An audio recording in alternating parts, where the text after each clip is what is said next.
Well, Wally here, and the Bruno boy. Ooh, you know it's me because it says it on my thing. Ah, Bruno, look at the size of that. Look at the size of the stick he has. Look. Good boy. Guys, let us talk about shelters. Let us talk about what I would call down here at Red Branch, what we would call a survival shelter. Okay, stay tuned. What the hell is a survival shelter? Well, okay, a survival shelter is this, right? It's a shelter that you build when you have no choice. You have no options. There's nothing else you can do. You need a shelter. You need one fast. Let's do it. Also, you could class this as a debris shelter, you know, a primitive shelter, and all these different things, right? Basically, this is it, right? This is what I would class as a survival shelter. Something that is small and something that is quick, right? It's not going to be comfy. It can be comfy, but it's not going to be like where you can sit up and work and stuff like that and do all these different things. It's something, imagine it like this, right? You're lying in bed, you do a big fart, a ripper as we call them, okay? You're thinking to yourself, I wonder how stinky that is. You pull the blankets up over your head to get a good old whiff of it, or you pull the blankets up over you and the wife's head so that you get her with it, okay? And after a couple of seconds you get really hot because your body heat and your breath, your exhaling is being trapped in this small space, okay? Like putting your head into a sleeping bag. Well, that's what we're trying to mimic when building a survival shelter, okay? Yes, yes. Okay, you don't need a lot to make them, right? Technically, the less you have, the better, right? But the way I'm going to make it, I'm going to make it out of sticks, and I'm going to make it using a ridgepole and uprights, and then I'm going to cover it over with debris. The debris I'm going to be using today, guys, is going to be pine needles. Pine needles. Okay. With every shelter, the first thing you gotta do, you gotta find the location. Then you gotta find your let's say equipment. That's not the right thing. Okay, let's look. You want a branch, or you want something that is about waist high, okay?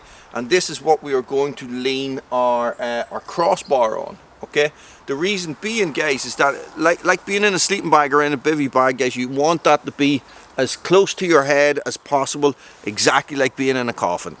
You vampires will know what I'm talking about. Okay, so what you can see is that I teach them down here all the time. So when we were sort of running out of space, we tie branches to trees in order to mimic that. But you don't have to do that, guys. Look, there's a stump I cut with the chainsaw. Here's a closer one here, look. Okay, so this is so that the kids can put their sticks in. If I was going to build it here, the first thing I would need to do is I need to measure it. Okay, I need to measure. Let me see, where will we go? Okay, so the first thing I'm going to do is I'm going to measure how long I need it to be. Very simply, guys, get down on the ground. Right, your head's going to be up here. This is where your feet are going to be. Make some, hey Bruno, make some snow angels, pine needle angels like that. Okay. And you know that you need it to be at least this long. You actually want to go longer, guys, because what happens if you're sleeping in there? Look at how far up your foot sticks, right? There's ways around it, but you make it longer, simpler, right? Okay, so my crossbar needs to go from at least here up onto that.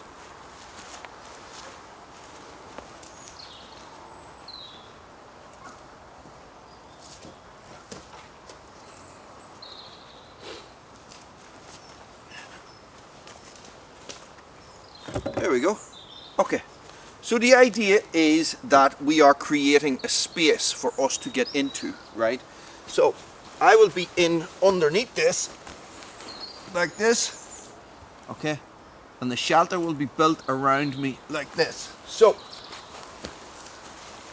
if I want to make it higher or make it easier, what I can do is I can move this to a higher one.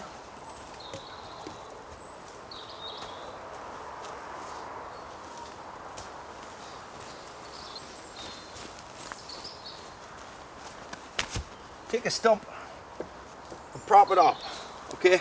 So what that's doing is it's giving you extra space for your feet, but we won't worry too much about that today. the next thing I'm going to do is I'm going to plan it. So I like to just draw a line like that. Draw a line like this. And what you're doing is you're creating a V.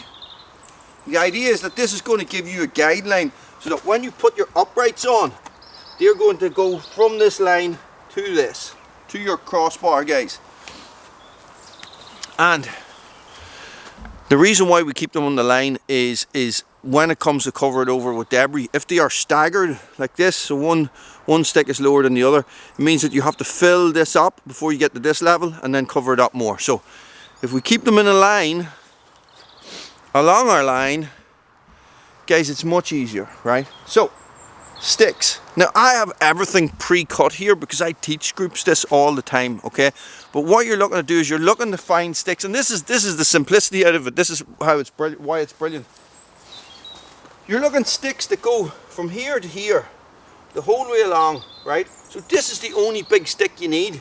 So look, even bits of sticks like this will work as long as they are covering this up and they stop the debris from falling through, okay? So look, I'm going to put it on here and lean it there, and that's it. We want to minimize the amount that they stick up above your crossbar, guys, so that we can cover it over completely with oh Jesus, with debris. Okay, there's another one. This one will go all the way up here. Now, here's a tip, right?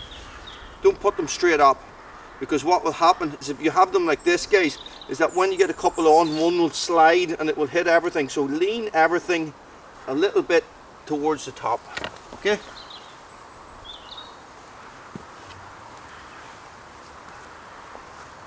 And try and put the thick end of your sticks on the bottom.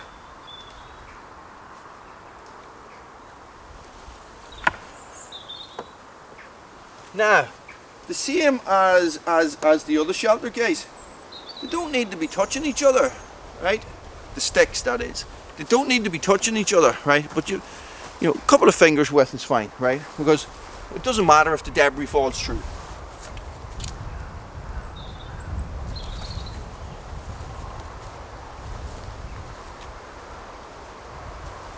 And remember, you have to do both sides. So, there you go, Bruno. So that's it all covered. Okay, that's it. That's the frame of it made. It's not all covered at all. And that is the easy bit. Now it is the time for the debris. Debris. Okay, so the pine needles. So what I have to do is I have to start gathering up pine needles, guys, and I have to start putting them around the shelter. Now I'm going to say this the same as I said the last time in the last video, guys. It's not going to be a case of firing stuff against the shelter, guys. It's a case of building up layers, building up a base layer of pine needles, okay, and building that up on top of the pine needles until you cover all the shelter.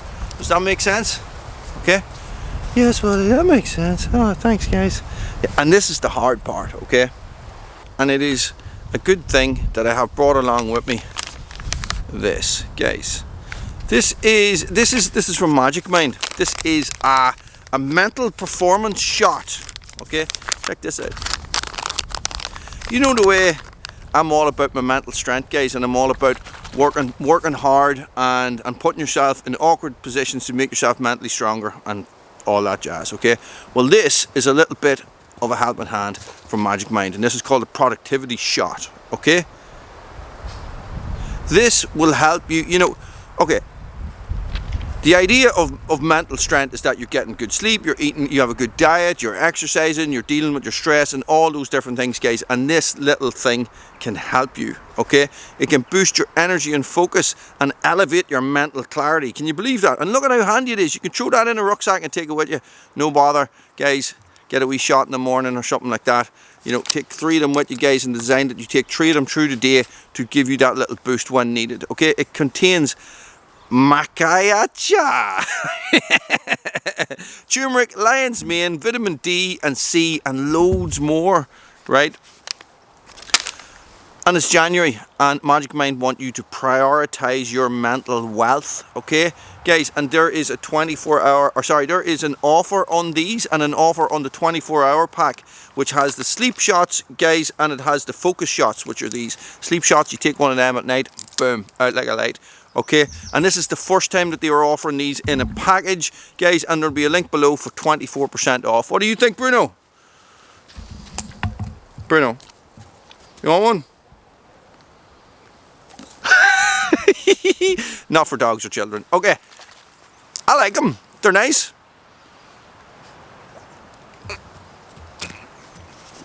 I have a nice wee kick in them.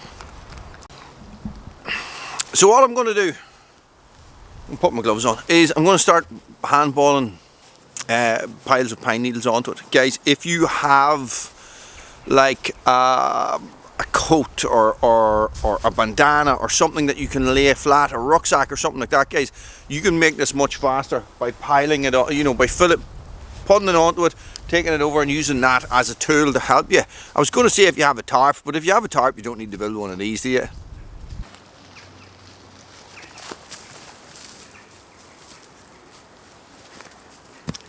I just work my way around. So I'm just going to work my way around in a line the whole way around, guys, and I want my base to be really thick, the base of my pine needles, okay? The thicker I can get it, the less chance that gravity is going to affect it and all my pine needles are going to fall down in the middle of the night. I'll get this covered. We're getting there, look. See how thick this is at the bottom? If you make it really thick at the bottom, it's easier to get up to the higher bits, okay? So what you can see is that we're almost completely covered on this side, okay? We just got to work a wee bit more on this side. You just can't see that at all. Who am I talking to? See what I mean there? Get it up, make sure these bits here are covered, okay? Good boy.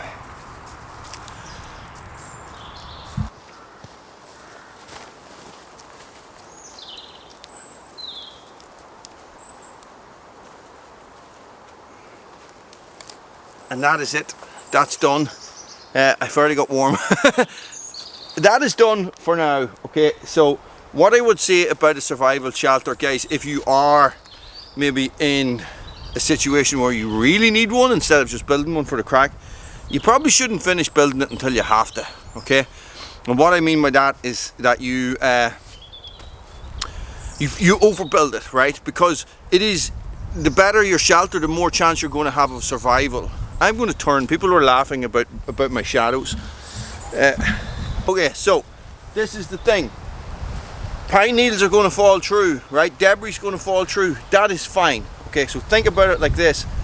You want to elevate yourself off the ground as well, even in summer, because the cold in the ground will suck the warmth out of your body. Okay, so what this is doing, it is providing us shelter from wind and rain and lions and tigers and bears. Oh my. Okay, so what you've done, if you have found yourself in a survival situation and you have built something like this, guys, what you have done is you have increased your chances of survival, and you have snapped yourself out of whatever panic you were putting yourself in. Okay, and that is a very natural thing to happen to people, is that they start to panic. If you have a basic plan in the back of your head and you start following through that plan, that will take you out of that fight or flight mode. Okay, this is what I think. Now, all this is only what I think, guys. It's not gospel, right? So remember, you find yourself lost in the woods, you have two options. You lie down and die on the ground and wait for the badgers to eat your toes off, or guys, you do something about it and you build a shelter. Okay, happy enough? Thanks for watching. Stay frosty.